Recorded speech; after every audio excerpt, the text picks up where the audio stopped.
Sir এই যে আপনার বিড়ি। আর বাকি যে টাকা পাচ্ছ ওডি? টেহা পাচ্ছে উল্টা আরো আমার 80 টাকা ভরার লাগছে, আমার 80 টাকা দেন। এত টাকা লাগলো কে? স্যার বিড়ির দাম বাড়ছে। ল দোকানদারে যাই দেখামু। আরে স্যার আমি তো মজা করছি, বিড়ি কিনছে 80 টাকা দেয়া, এই যে আপনার 420 টাকা পাচ্ছে। বাট তারা ধরতে হইব দুকায় যে সব বইতে গেলে তো এই বইটা লাগবেই। তো এই বইটা আমি নিয়ে গেলাম। বইয়ের টাকাটা ওইটা আমি হোয়াটসঅ্যাপে পাঠাই দিব নি।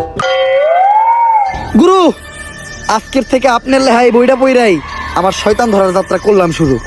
শয়তান ধরার গর্জন পৃষ্ঠা নাম্বার 14 পড়। একটা হিট নিয়ে আয়।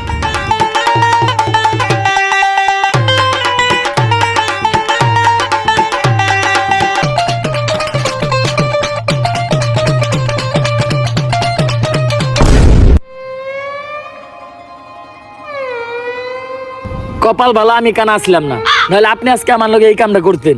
আরে না তোর লগে এই কাম করতাম না, আমার ভিতরে একটা মানবতা আছে না। তারপর তোমার ডাইন হাত শক্ত কইরা লাশের মাথার উপর রাখবা, এই কথা চিন্তাও করো না। কি করলেন ভাই এটা?